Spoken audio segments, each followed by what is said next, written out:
প্রিয় দেশবাসী, আসসালামু আলাইকুম। আজ রাত ৯টায় গণহত্যাকারী, খুনি, নির্লজ্জ ফ্যাসিস্ট হাসিনা ছাত্রদের উদ্দেশ্যে বক্তব্য দেওয়ার খায়েশ করেছে। এই স্পর্ধার জবাব দিতে হবে। এই স্পর্ধার জবাব দেব আমরা ধানমন্ডি ৩২ নাম্বার গুড়িয়ে দিয়ে। পুরো বাড়িটি কিন্তু একেবারে ভাঙচুর করে পুরো বাড়ি অনেকাংশে বলা যায় যে একদম খালি ছিল এবং আজকে মূলত বাড়ির যে দেওয়ালগুলো ছিল এবং অবশিষ্ট যে কাজগুলো ছিল সেগুলোতে তারা ভাঙচুর চালাচ্ছেন এবং আমরা যে সমস্ত ছাত্র জনতা রয়েছেন তাদের সাথে আমরা কথা বলেছি। তারা দর্শক, আজকের এই ভিডিওটি দেখলে আপনারা রীতিমতো অবাক হয়ে যাবেন। আপনারা জানেন ইতিমধ্যে আওয়ামী লীগ সরকারের পতন হয়েছে। এখন ক্ষমতায় আছেন অন্তর্বর্তী সরকার ডক্টর মোহাম্মদ ইউনূস। অন্তর্বর্তী সরকারের মাননীয় উপদেষ্টা ডক্টর মোহাম্মদ ইউনূস থাকাকালীন দেশে কি কি ঘটনা ঘটে যাচ্ছে তা আপনাদের প্রমাণ সহকারে দেখাবো। দর্শক, কথা আর বাড়াবো না, ভিডিওতে চলে যাব। তার আগে আপনাদের কাছে ছোট্ট একটি অনুরোধ, আপনি যদি আমাদের চ্যানেলে নতুন দর্শক হয়ে থাকেন তাহলে অবশ্যই চ্যানেলটি সাবস্ক্রাইব করে পাশে থাকা বেল আইকনটি বাজিয়ে দিতে ভুলবেন না। যারা অলরেডি আমার চ্যানেলটি সাবস্ক্রাইব করেছেন তাদেরকে জানাই অসংখ্য ধন্যবাদ। চলুন ভিডিওটি শুরু করা যাক। প্রিয় দেশবাসী, আসসালামু আলাইকুম। আজ রাত ৯টায় গণহত্যাকারী, খুনি, নির্লজ্জ ফ্যাসিস্ট হাসিনা ছাত্রদের উদ্দেশ্যে বক্তব্য দেওয়ার খায়েশ করেছে। এই স্পর্ধার জবাব দিতে হবে। এই স্পর্ধার জবাব দেব আমরা ধানমন্ডি ৩২ নাম্বার গুড়িয়ে দিয়ে।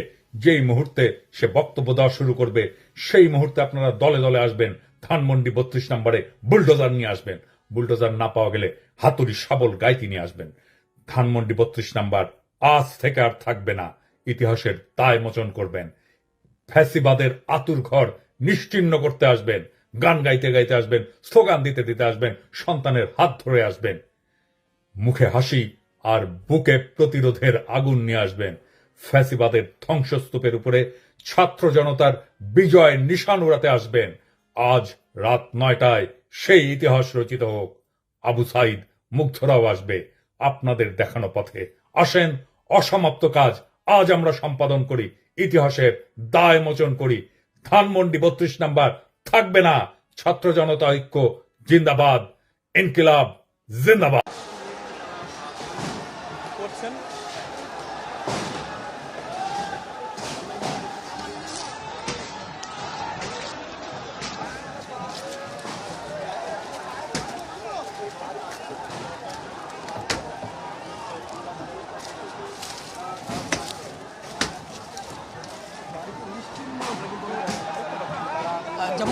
যেমনটি শুরু থেকে বলছিলাম যে মূলত ছাত্র জনতা যারা রয়েছেন তারা তাদের যে ক্ষোভ, সেই ক্ষোভটি মূলত প্রকাশ করছেন। আসলে এই বাড়িটিতে বলা চলে যে এখন কিছু নেই, কিন্তু যে ক্ষোভ, যে বিপ্লবী ছাত্র জনতার যে ক্ষোভ, সেই ক্ষোভটি মূলত তারা প্রকাশ করছেন এবং তারা বলছেন যে রক্তের মধ্য দিয়ে যে দেশ,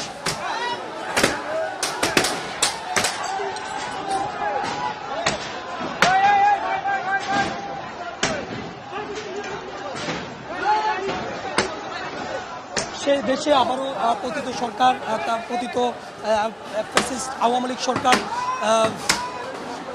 তাদের কোনো অবস্থান জানান দেবে সেটি কিন্তু কোনো ক্রমেই তারা হতে দিবে না, সেটি তারা মূলত বলছেন। এবং যার জন্য আমরা দেখতে পাচ্ছি যে তারা তাদের যে ক্ষোভ, সেই ক্ষোভটি তারা প্রকাশ করছেন এবং তারা বলছেন যে বিভিন্ন মাধ্যমে আবারও সেই আওয়ামী লীগ এবং তাদের দোসররাই মূলত তারা তাদের অবস্থান জানান দেওয়ার জন্য চেষ্টা করছেন এবং সেই চেষ্টার ধারাবাহিকতায় তারা বিভিন্ন জায়গায় ইতিমধ্যে লিফলেট বিতরণ সহ নানান কার্যক্রমের মধ্য দিয়ে তারা তাদের উপস্থিতি জানান দিচ্ছেন এবং এই উপস্থিতিগুলোর প্রতি মূলত ক্ষোভ জানাচ্ছেন ছাত্র জনতা। এবং সেই ক্ষোভের বহির্প্রকাশই এখন দেখতে পাচ্ছেন যে 32-এ শেখ মুজিবুর রহমানের যে বাড়িটি রয়েছে সেই বাড়িটিতে মূলত ভাঙচুর চালাচ্ছেন এবং বলছেন যে পতিত সরকারের পতিত যে শেখ হাসিনা তার কোনো নিদর্শন থাকতে দেওয়া হবে না। এবং ইতিমধ্যে দেখতে পাচ্ছেন যে ওই ভবনটিতে মূলত আগুন ধরিয়ে দেওয়া হয়েছে এবং আগুন জ্বলছে, আগুন ধরিয়ে দেওয়া হচ্ছে। অর্থাৎ যে সমস্ত বিপ্লবী ছাত্র জনতা যারা আছেন তাদের বক্তব্য যে কোনো ক্রমেই পতিত যে হাসিনা অর্থাৎ ফ্যাসিস্ট যে রয়েছে তার কোনো চিহ্ন কিন্তু রাখা হবে না এবং তার প্রেক্ষিতে মূলত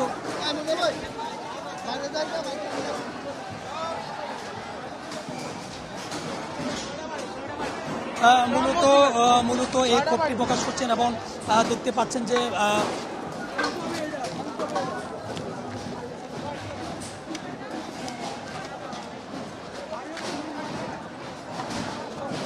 এবং এখানে যে মূলত আমরা জানতে পেরেছি এখানে মূলত 6টা বাড়ি রয়েছে, তোর মধ্যে একটি বাড়িতে দেখতে পাচ্ছি যে আগুন ধরিয়ে দেওয়া হয়েছে এবং ভিতরে কিন্তু আগুন জ্বলছে, অর্থাৎ উত্তেজিত যে জনতা রয়েছেন, ছাত্র জনতা রয়েছেন, বিক্ষুব্ধ ছাত্র জনতা, তারা আগুন ধরিয়ে দিয়ে তারা মূলত যে ক্ষোভটি সেই ক্ষোভটি তারা প্রকাশ করছেন।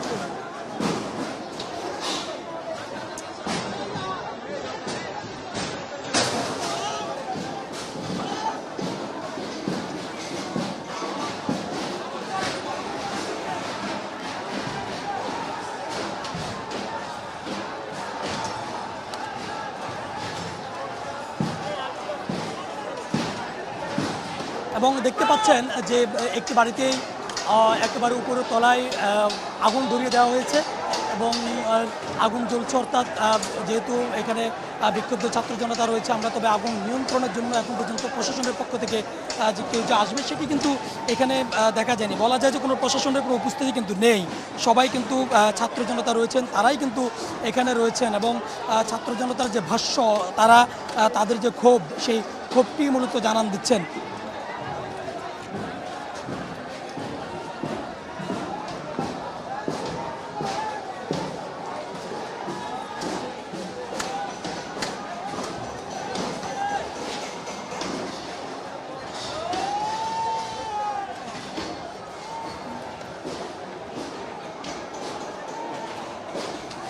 মূলত আজকের যে উত্তেজিত হওয়ার যে ঘটনার যে সূত্রপাত সেটি আপনারা জানেন যে মঙ্গলবার ছাত্রলীগের যে ভেরিফাইড ফেসবুক পেজটি রয়েছে, সেই ফেসবুক পেজের মধ্য দিয়েই একটি ঘোষণা দেওয়া হয়েছে যে আজকে রাত 9টায় লাইভ অনুষ্ঠানে, অর্থাৎ লাইভে পতিত সরকার যিনি ছিলেন শেখ হাসিনা, তিনি একটি ভাষণ দেবেন।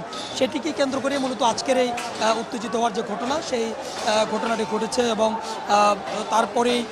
তারপরেই সেই ফেসবুকের পোস্টকে কেন্দ্র করে সোশ্যাল মিডিয়াতে নানান ধরনের লেখালেখি হয়েছে এবং লেখালেখি হওয়ার পাশাপাশি বিভিন্ন জায়গায় আন্দোলনকারী যারা রয়েছেন, অর্থাৎ বৈষম্য বিরোধী আন্দোলনের নেতৃবৃন্দ সহ বিভিন্ন মহলেই কিন্তু এটি নিয়ে কথা বলেছেন জনতারা এবং সেই প্রেক্ষিতেই তারই ধারাবাহিকতায় মূলত আজকের ঠিক 8টা নাগাদ, 8টার পরপরই বলা যায় যে এখানে উত্তেজিত ছাত্র জনতা এখানে একত্রিত হয়েছেন, বিক্ষুব্ধ ছাত্র জনতা একত্রিত হয়ে এখানে ভাঙচুর চালিয়েছেন। অর্থাৎ তারা বলছেন যে কোনো ক্রমেই যে যার হাতে এতগুলো প্রাণ হারিয়েছে, এতগুলো প্রাণ যিনি কেড়ে নিয়েছেন, এতগুলো মানুষকে যিনি হত্যা করেছেন, তার কোনো উপস্থিতি, অর্থাৎ তার কোনো বক্তব্য, মন্তব্য এবং তাকে নিয়ে কোনো লেখালেখি করা এবং এগুলোর মধ্য দিয়ে তার অবস্থানকে বাংলাদেশে নিশ্চিত করার যে চেষ্টা, সেই প্রচেষ্টা যে অব্যাহত রাখার যে ধারাবাহিকতা, সবগুলো নিশ্চিহ্ন করে দেওয়া হবে এবং সেই নিশ্চিহ্ন করে দেওয়ার দেওয়ার যে ক্ষোভটি এবং যে মাধ্যমটি, তারই প্রেক্ষিতে মূলত আজকে শেখ মুজিবুর রহমানের ধানমন্ডিতে যে ঐতিহাসিক যে বাড়িটি রয়েছে, সেই বাড়িটিতে ভাঙচুর চালাচ্ছেন উত্তেজিত ছাত্র জনতা।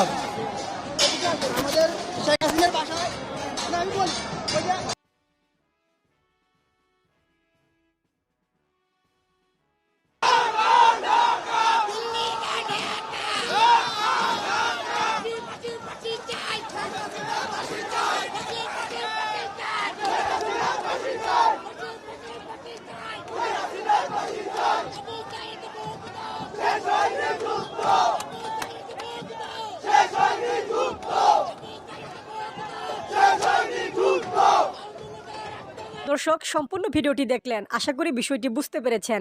এই নিয়ে আপনার গুরুত্বপূর্ণ মন্তব্যটি অবশ্যই কমেন্ট বক্সে জানিয়ে দিবেন। ধন্যবাদ।